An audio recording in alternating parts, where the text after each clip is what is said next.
Well, look, now it is time to talk about a coming-of-age drama which has captivated the hearts and minds of people all around the world to become one of the most watched series on Netflix. Yeah, it's called Heartstopper, and it follows a group of school friends as they navigate the highs and lows of teenage life.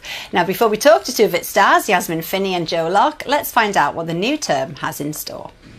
You're scared of heights, that's vertigo. I'm really worried about you.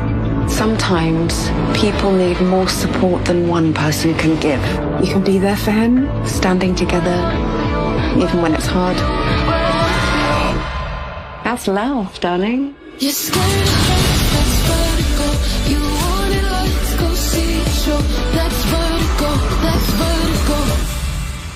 Oh, and Yasmin, Finney and Joe Locke join us now. Welcome both. Joe, this is such a heartwarming series. I mean, people absolutely love it. For those people who might not have caught it yet, how would you sum it up?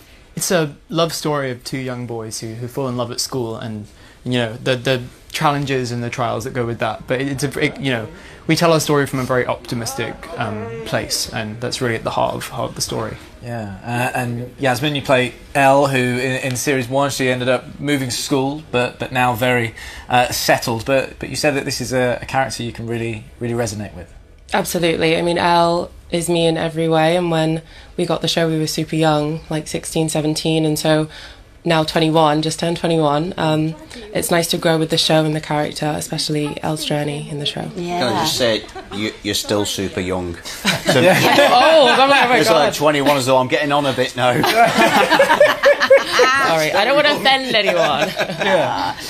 Joe, your character Charlie, he's been on quite the journey, hasn't he? Where do we find him then in this new series? Yeah, Charlie suffers with his mental health in the series, and our writer Alice is really brilliantly layered in the story throughout the first 2 seasons, but this season we really delve into that. He has a very bad eating disorder, and one of the main points of the series is how he deals with that and how the people around him deal with that, which is really obviously an important thing to show. It's been so empowering, and it must be so nice for both of you to hear the stories. I mean, some of the comments even tonight alone, one viewer sent in this, so thank you so much, says Heartstopper means a lot to me because it helped me figure out my sexuality. I couldn't be more thankful for Heartstopper and for that series. I mean, Yasmin, are you getting those types of comments from people all the time? And I guess, what does it mean for you? Yeah, it means the most, really, because when I was growing up, I mean, still young, but when I was growing up, I didn't really have a show like Heartstopper to watch. So for the younger generation before me to have a show like Heartstopper to watch, it means the most, because it kind of helps them navigate who they are and who they could be, and in the most natural, simplistic way.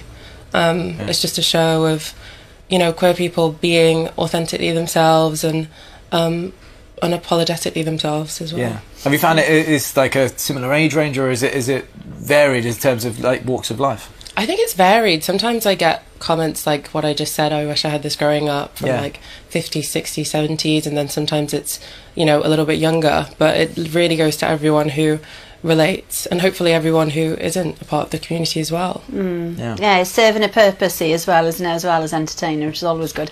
You've got some brilliant names in this: Olivia Colman, Jonathan Bailey, Eddie Marsan, and you say that he would be pretty good doing the job that he plays in the show. Yeah, he plays my therapist in the show, and I want him as my therapist. I think I need a therapist a lot less if I had Eddie Marsan as a therapist.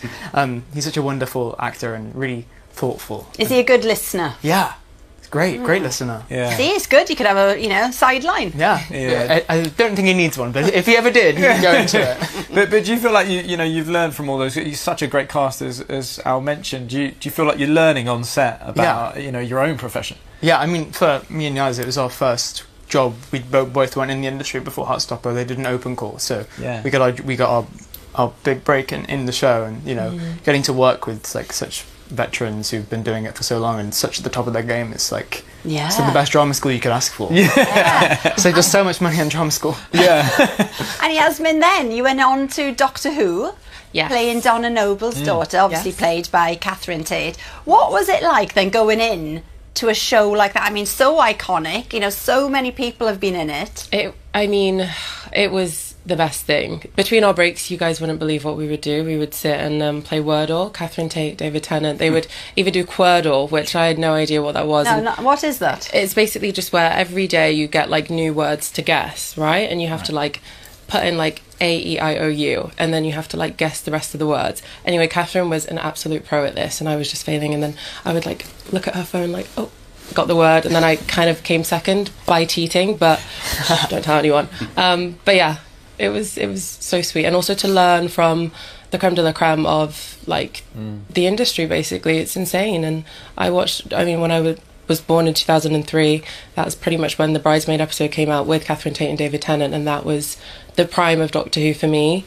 And fast forward now, I'm like in it, and Catherine Tate's my mum. I'm like, oh, it's like full circle. It's great. Oh, it is fantastic. Well, guys, thank you so much for coming on. You can watch Series 3 of Heartstopper on Netflix right now.